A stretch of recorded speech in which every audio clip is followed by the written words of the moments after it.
Organizing data. This module will explain the basics of organizing data.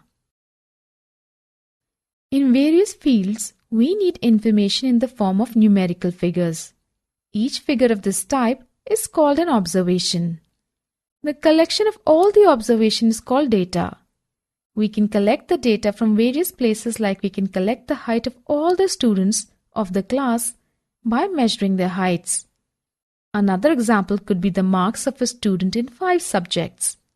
One more example could be collection of the weights of all the students of a class.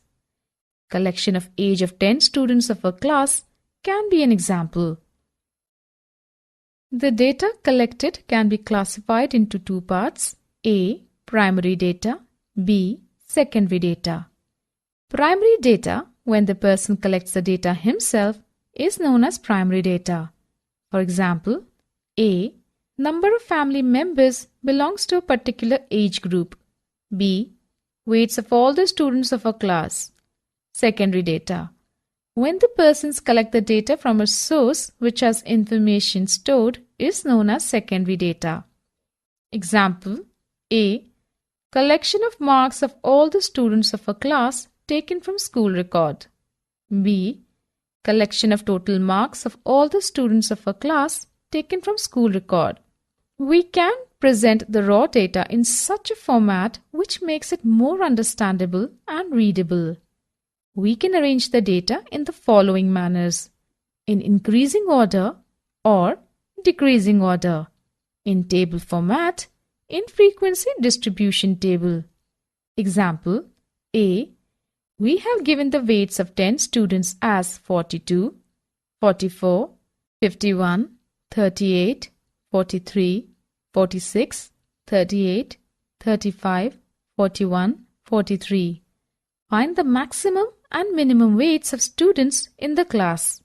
Solution: we will arrange the data in the increasing order so that we can easily find the maximum and minimum weights of students of the class. 35, 38, 38, 41, 42, 43, 43, 44, 46, 51. Maximum weight is 51, minimum weight is 35.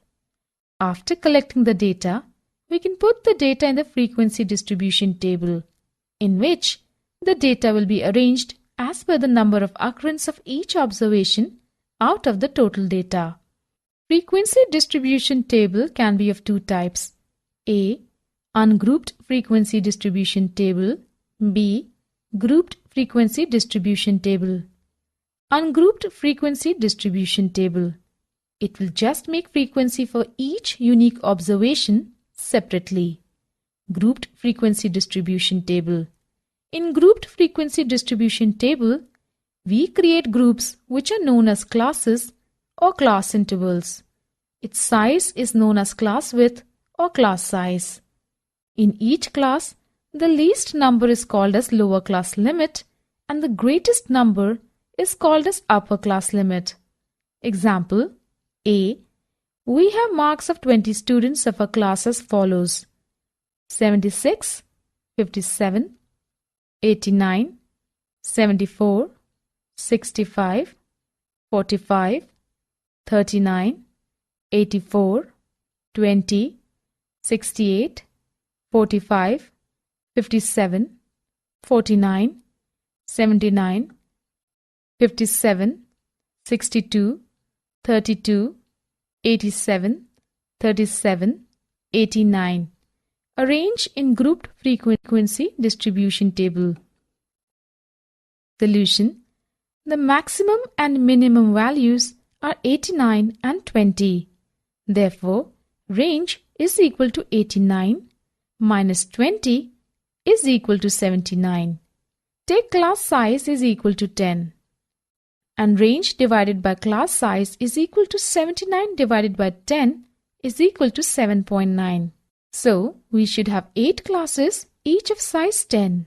Now we can put the data in the frequency distribution table, in which the data will be arranged as per the number of occurrence of each observation out of the total data.